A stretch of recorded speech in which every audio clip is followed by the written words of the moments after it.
believe I will make the best president of the United States of America.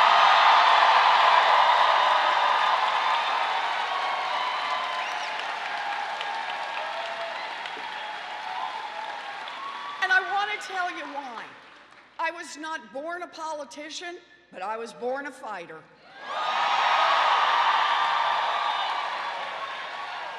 And I want you to know this. Is this on? Good. I want you to know this. I got to have a loud voice here. I come by this honest. I think that maybe the reason I fought all my life is because I learned this from my mother. I want to tell you a story about me. I grew up in Oklahoma. Okay, we got a few Okies here. I grew up in Oklahoma. I am the baby. I have 3 much older brothers. They all went off and joined the military. I am what used to be called a late-in-life baby. My mother always just called me the surprise. Yep, my 3 brothers are all retired. They're back in Oklahoma now. To this day, they are referred to as the boys. That's to distinguish them from the surprise. Now, when I was in middle school, all 3 of the boys were gone by then, and it was just my mama and my daddy and me. And my daddy had a heart attack. He pulled through, but he couldn't work for a long, long time. And I still remember the day when we lost the family station wagon. I remember how my mother used to tuck me in at night, and she would always kiss me and give me this big smile, and I knew what was coming next. She'd leave my room, close the door, and then I'd hear her start to cry. She never wanted to cry in front of me, and I knew that. This is when I learned words like mortgage and foreclosure. And one day, I walked into my folks' bedroom, and laid out on the bed was the dress. Now, some of you in this room will know the dress. It's the one that only comes out for weddings, funerals, and graduations. And there, down by the foot of the bed, was my mother. And she had on her slip, and she was in her stocking feet, and she was pacing back and forth, and she was saying, "We will not lose this house. We will not lose this house. We will not lose this house." She was 50 years old. She had never worked outside the home, and she was terrified. So she looks up and she sees me standing in the doorway. I'm just a kid. And she looks at me, and she looks at that dress, and she looks back at me, and she walks over and she pulls that dress on, she puts on her high heels, and she walks to the Sears, where she gets a full-time minimum wage job answering phones. And that minimum wage job saved our house, and it also saved our family. And that is the first lesson my mother taught me. And that is, no matter how scared you are, no matter how hard it looks, you get out there and you fight for the people you love.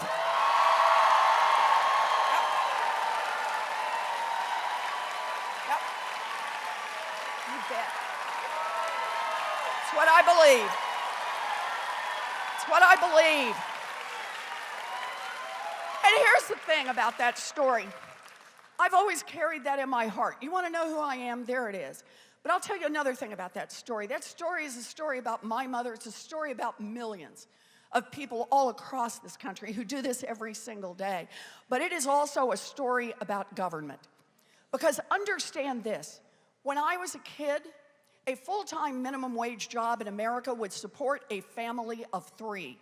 It would cover a mortgage, it would pay the utilities, and it would put food on the table. Today, a full-time minimum wage job in America will not keep a mama and a baby out of poverty. That is wrong, and that is why I am in this fight.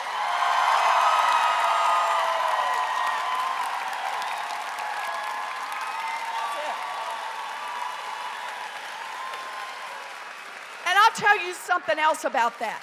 That change did not happen by accident. That change was not the result of gravity. That change happened because of who government works for. When I was a kid, the question asked in Washington for setting the minimum wage is, what does it take a family of 3 to make it in America's middle class? What does it take a family to have something solid they can build on? What does it take a family to be able to just get a toehold in this economy and build something going forward? Today, the question asked in Washington for setting the minimum wage is what will maximize the profits of giant multinational corporations. Well, I don't want a government that works for giant multinational corporations. I want one that works for our families.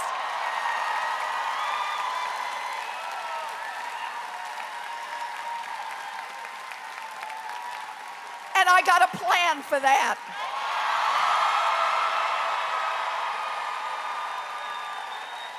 In fact, I got a lot of plans for that. So I want to tell you just a little story. I'm going to skip over a bunch of stuff. I just want to tell you a little story about what it means to get in a fight. So in the late 1990s and the early 2000s, I was watching what was happening. I was studying families that go broke. And what I was starting to see over and over were people who were getting cheated on mortgages, that they had their own homes already. And someone would come and sell them a mortgage to refinance their home, and by golly, refinance them right out of it. And the banks were making more and more money, and more families were getting hurt. They started out by targeting communities of color, African American homeowners, Latinx homeowners. They went after seniors. And I started ringing alarm bells everywhere I could. We got a real problem over here. And here's what I discovered. Nobody wanted to hear it. When your ears are stuffed with money, it's hard to hear. So the banks kept on selling those mortgages, and the regulators just looked the other way. The regulators were so deep in the pocket of the banks, they couldn't even hear what was going on. And sure enough, economy crashed in 2008. We just loaded up on that much debt, brought it down, but I hope you all feel better. The banks got bailed out. Millions of families got left behind. Families right here in Detroit got left behind. Millions of people lost their jobs. Millions of people saw their pension funds shrink. Over and over, this pain was felt by families all across this country. So I decided at this point, wait a minute, we're going to make it through this crisis. There's going to be financial reform. By golly, this financial reform is going to have some protection to make sure that we never wreck this economy again with a bunch of banks cheating people.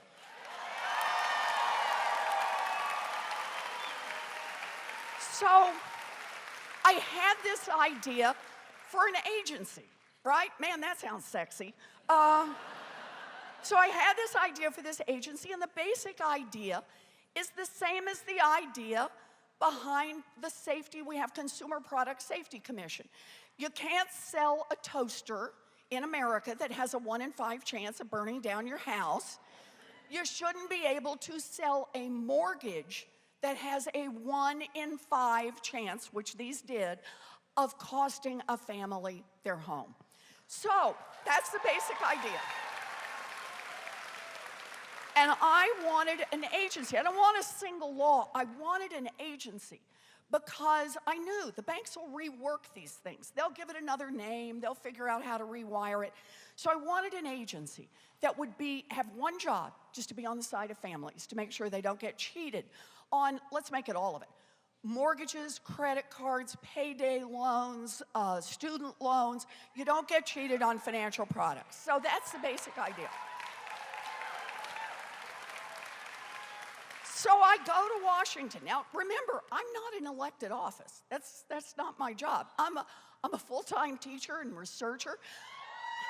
Let's hear it for the nerds. Yes. So I go to Washington, and basically, I knock on doors. Anybody who'll talk to me. Democrat, Republican, I don't care. I'm just trying to pitch the idea for this agency. We're in a crisis. We're going to rewrite the laws. Let's get this agency in it. And here's what happened. Basically, I started getting the same 2 answers from everybody. This just really knocked me over. And the first answer was, huh. That's actually a pretty good idea. You could make a real difference. That's structural change. That would actually make a difference in the market. And the second half to the answer was, don't even try.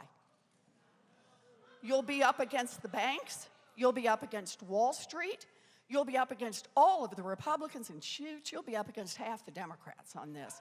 You will never get it done. Now, I get it.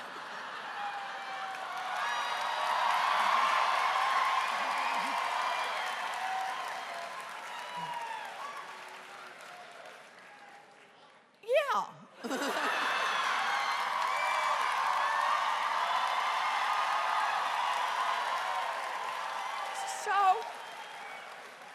So I heard this and I thought, I get it.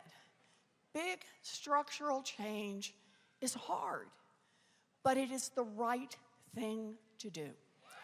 So we got in this fight and took on the big banks. They were spending more than $1 million a day for nearly a year, just trying to fight back against this and the other financial reforms. But boy, this was the heart of it. They were out there. We fought the Republicans. We fought them all. But we built the coalitions. And in 2010, Barack Obama signed that agency into law.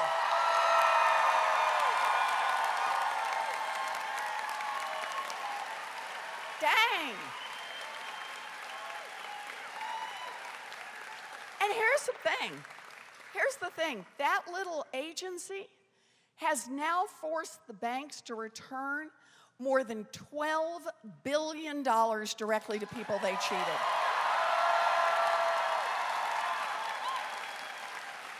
So I take away 2 lessons from that. The first is you don't get what you don't fight for. I am in this fight.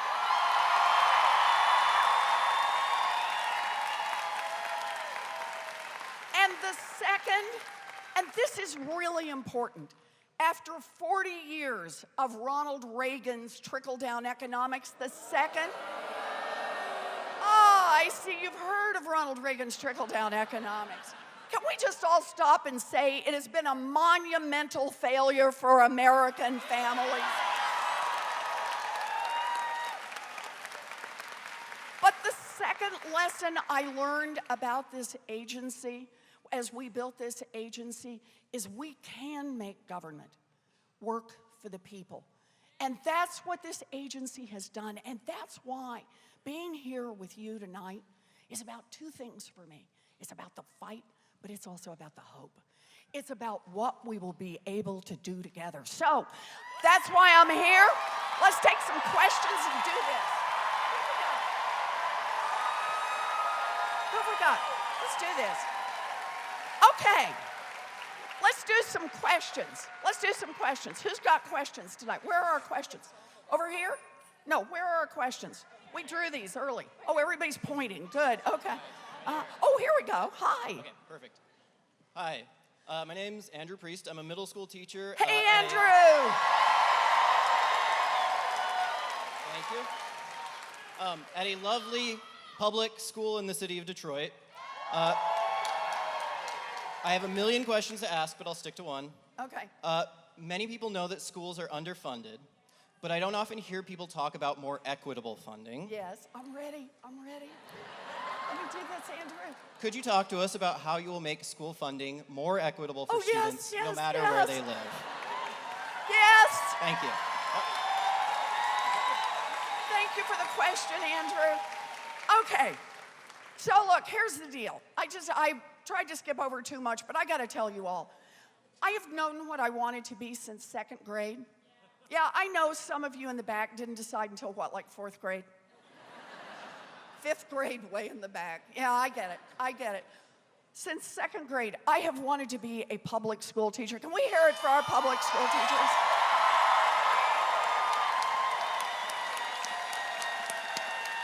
That's it. And I just want you all to know, I started early. I used to line my dollies up and teach school. I had a reputation for being tough but fair. It's all I ever wanted. I had a very bumpy path to get there, but I made it. I was a special education teacher.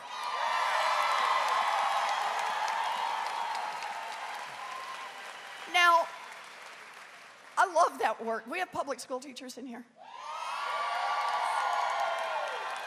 I'm gonna need you to back me up on this, okay? But here's the thing.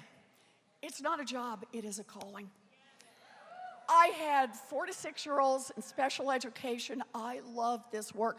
I would probably still be doing this work today, but at the end of my very first year in teaching, I was visibly pregnant, and the principal did what principals did in those days, wished me luck and hired someone else for the job. And that's how I ended up going to law school and then right back into teaching. So here's the thing. Here's the thing. I truly believe that if we're going to build a future in America, look, roads and bridges are powerfully important. I get it. I get all the things we need to do to produce an infrastructure so that we've got opportunity. But boy, we've got to invest in the education of all of our children.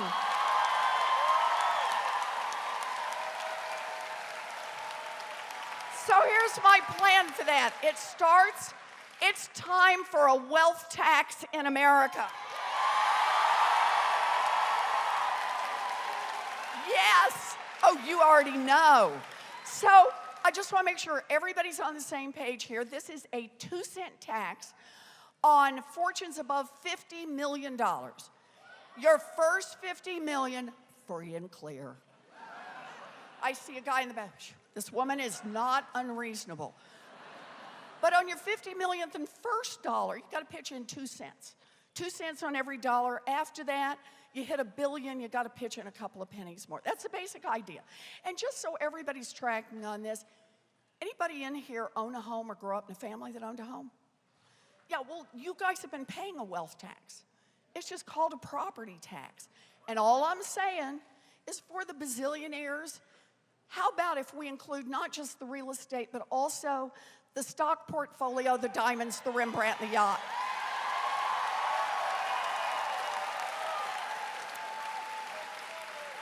That's the basic idea.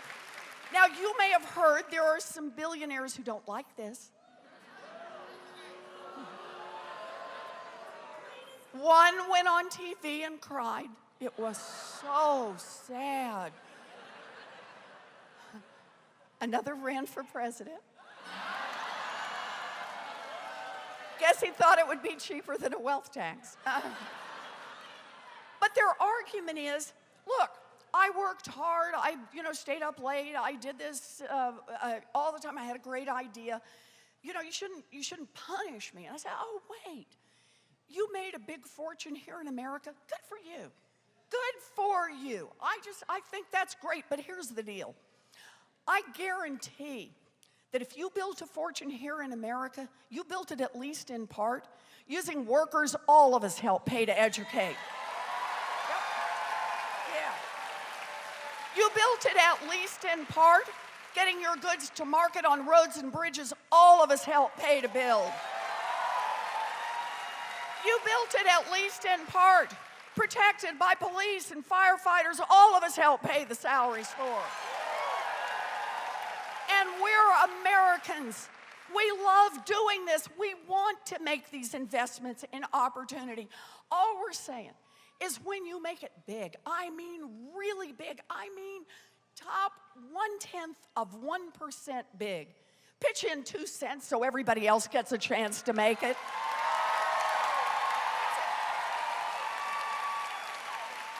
Because now we get to your question. What can we do with 2 cents? And here's where I want to start. I want to expand how we think of public education. With 2 cents, We can provide universal child care and universal early childhood education for every child in this country, 0 to 5.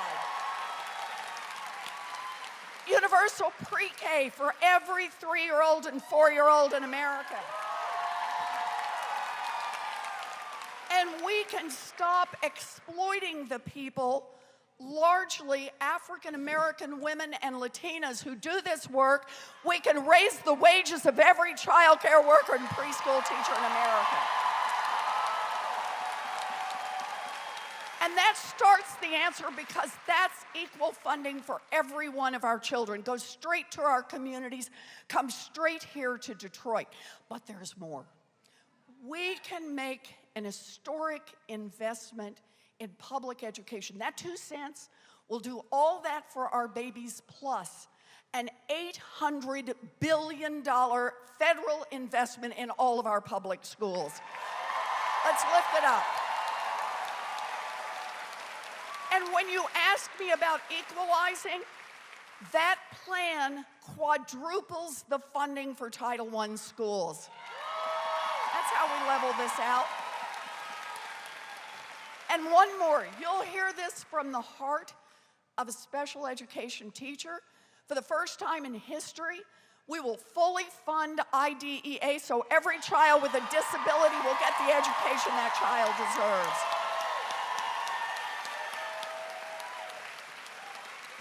It is time in America to say that investing in our children is not just a local obligation, not just a state obligation.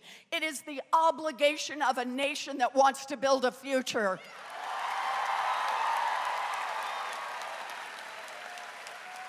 So there's some more parts to this plan, because it turns out 2 cents on that top 0.1% produces a lot of money. I'll just mention, we can also do post-high school education, technical school, 2-year college, 4-year college, tuition free.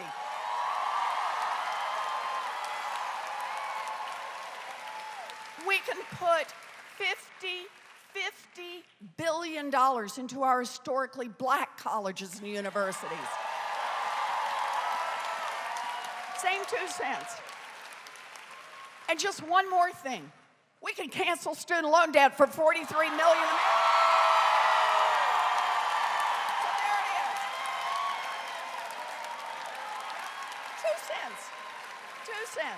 Okay, good. I love that question. Okay, who's next? Who's next? Hi. Hi. Tell me your name. Hi, I'm Yvonne Seifert. Hi, Yvonne. Hi, it's a pleasure to meet you. It's a pleasure to meet you, too. I want to thank you for your campaign, which has been amazing as a woman to see your spirit.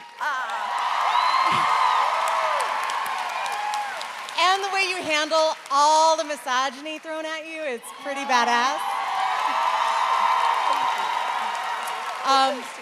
My question is, with Trump, our prestige, our reputation, our relationships around the world have really suffered. Yep. And I'm wondering, what will you do to go about repairing those relationships and restoring our reputation? Good.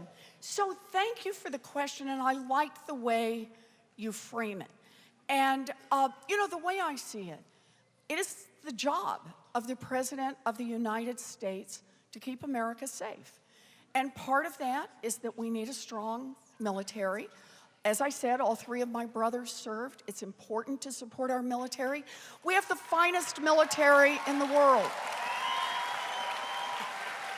And they have committed to make any sacrifice for us. Their families sacrifice for us. But that means that we have a sacred obligation to them not to send our military to try to solve problems that can't be solved militarily. That's step 1. So that means we need to look at all the tools in the toolbox when we think internationally.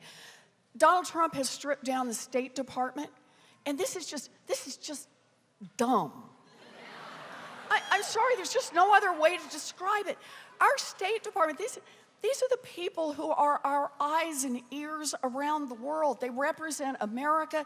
They know the local culture. They know the local history. They know the local politics. They tell us in advance where there's trouble and what we need to focus on. And we have just decimated what's going on at the State Department. So one of the first things I will do as president is I will bring the State Department back up to full staff. We just got to support our State Department.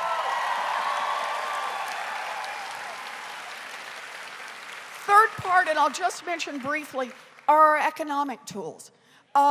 We need a strong economy here at home that doesn't just work for a thin slice at the top, doesn't just work for 5 giant banks. We have an economy that we build from the grassroots up that puts us in a much stronger position to work around the world with the rest of the nations. Fourth part I want to mention, the importance of allies. You know, I know this is going to seem really tough, but I think we ought to know the difference between our friends and the people who would do us harm, and we ought to treat our friends better than the people who would do us harm.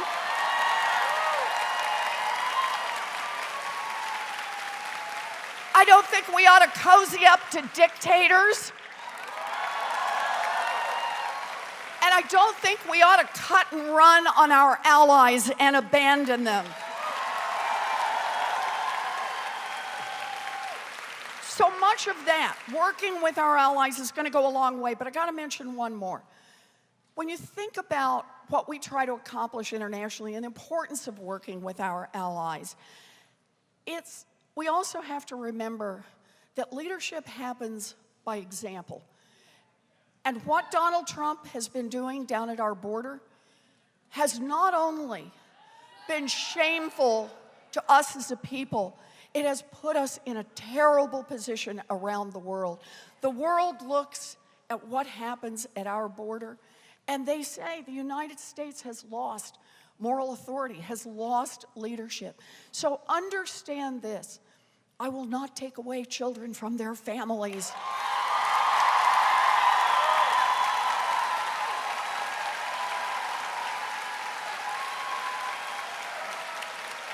I will not lock up children in cages. I will close for-profit detention centers.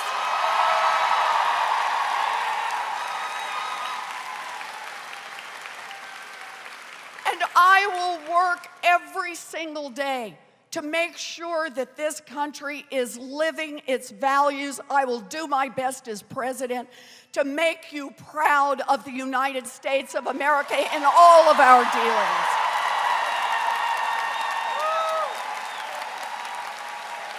Good. Gotta do this. Good. Thank you. I like that. We're gonna do this. You guys are so good. Thank you.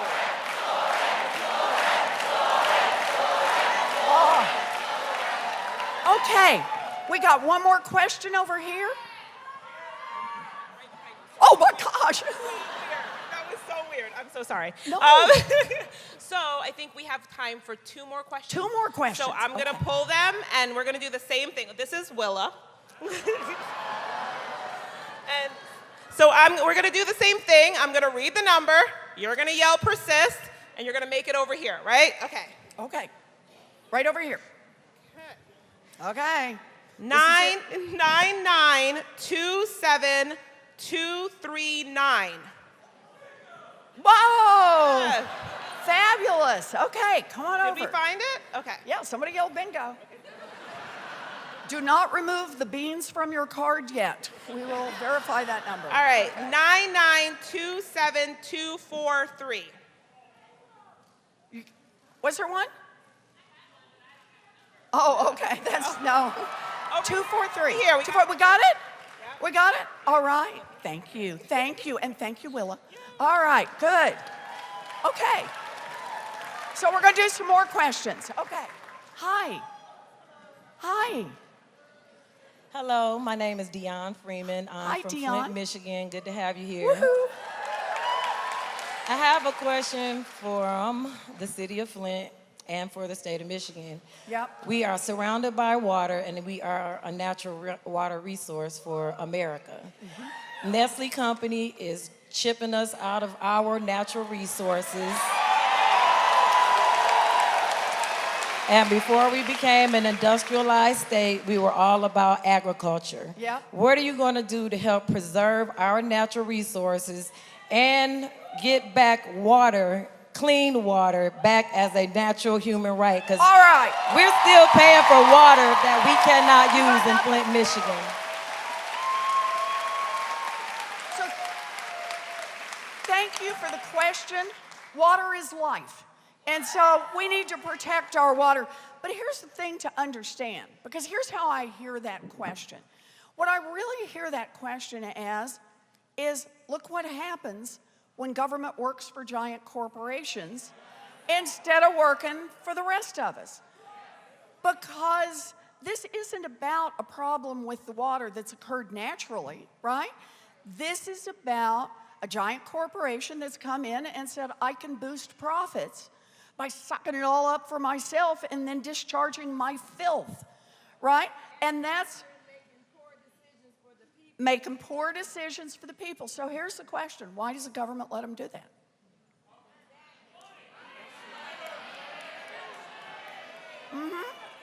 Money talks, right? Money talks. No, it's not just greed.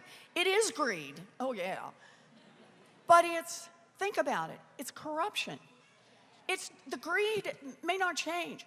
The question is, our government is the part that's supposed to be on our side. Let me just think about how this works over and over and over. We have a government that works great for giant drug companies, just not for people trying to get a prescription filled. It works great for people who want to make money by investing in private prisons and private detention centers, just not for the human beings whose lives are torn apart by those places. We have a government that works great for giant oil companies that want to drill everywhere, just not for the rest of us who see climate change bearing down upon us.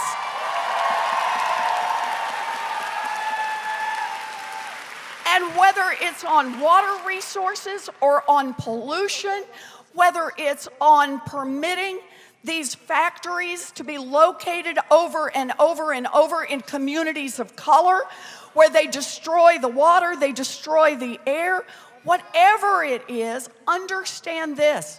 When a government works great for those with money and it's not working so well for anyone else, that is corruption, pure and simple.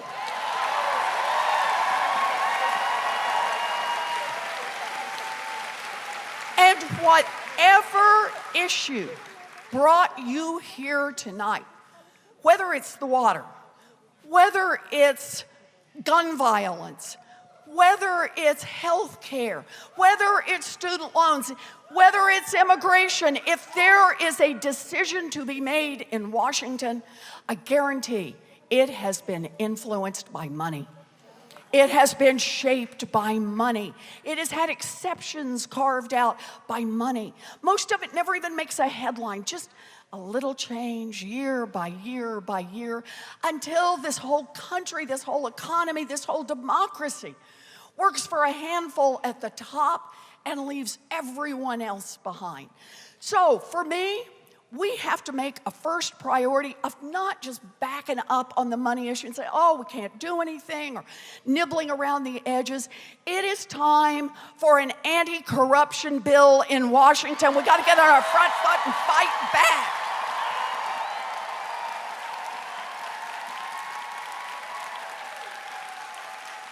So here's the good news. I have the biggest anti-corruption plan since Watergate. Here's the bad news. We need the biggest anti-corruption plan since Watergate. So the importance of this is to get our government on our side. So they're regulating on our side in your specific case. But let me just give you a sample of what's in this anti-corruption plan. How about we start with end lobbying as we know it?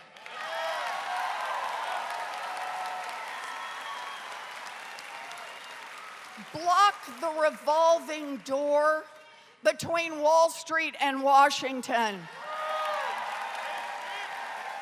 Block the revolving door between the big polluters and the EPA.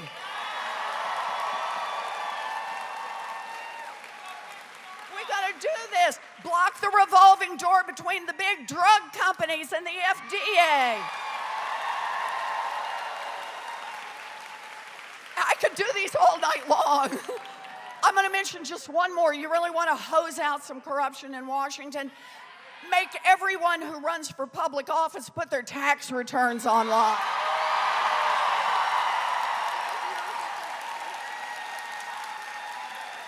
So this is it. This is a democracy. We got this chance in 2020 to beat back the corruption, and that means put our government on our side. That's how we're going to fix this problem. Thank you. Good. Oh, I love you guys. We're going to do this. Yes, we're going to do this. Okay. All right, Senator. Another question. We have another one? We have time for one last question. One last question. Yep. Okay, hi. Who we got? Hi. My name is Brianna. Hi, Brianna. Hi. So I don't know if you noticed on your drive here, but we have some pretty bad roads here in Michigan. So do you have a plan to invest in our infrastructure or our roads? And you're not going to be surprised by this. The answer is, of course I have a plan for this.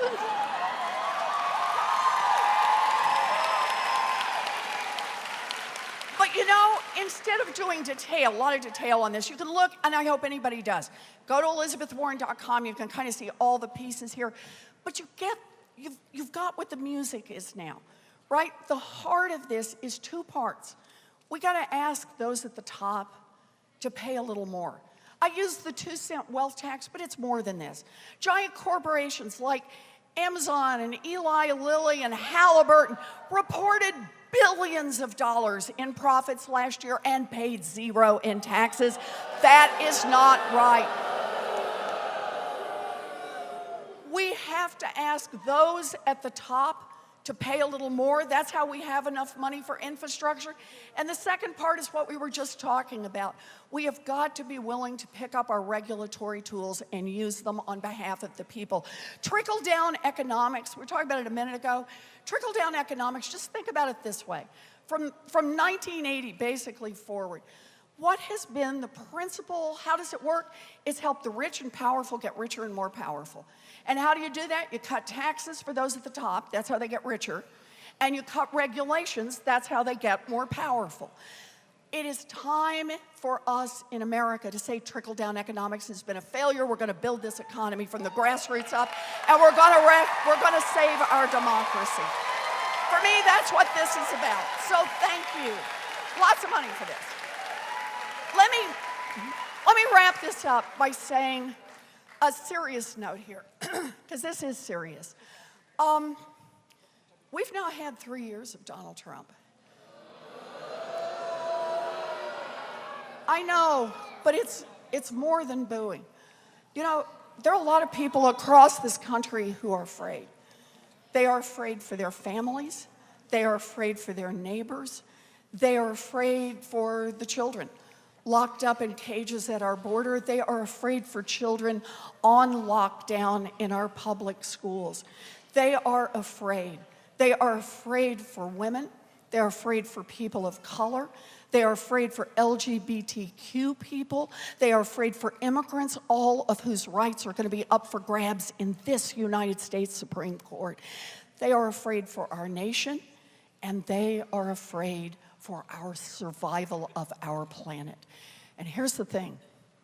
The danger is real. Our democracy, our very future, hangs in the balance. And so this is a decision each and every one of you is going to have to make. When there is this much danger, do you decide to kind of get a little timid, back up, crouch down a little, or do you decide to fight back? Me, I'm in this because I'm fighting back. I'm fighting back. I'm fighting back. I'm fighting back. You bet I am.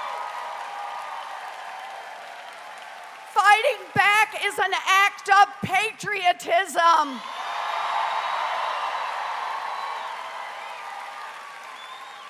Think of it this way. Think of it this way.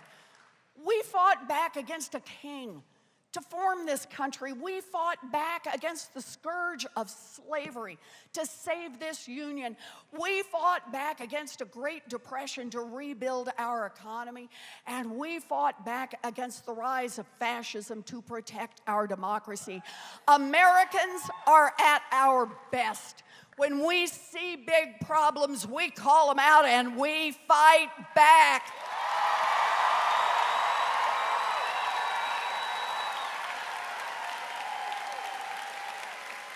And that's why I'm in this fight. So, look, you probably figured out by now that I am not running a campaign that has been shaped by a bunch of consultants. I also don't have a bunch of proposals that have been carefully designed not to offend big donors. I passed that stop sign a long, long time ago. I am fighting this campaign based on a lifetime of fighting for working families. I am fighting this campaign from the heart because I believe in you. And I believe in the America that we can build together. An America where every single person has value. An America where every single child is worth investing in. An America where in our democracy, it's people, not money, that is the most important part.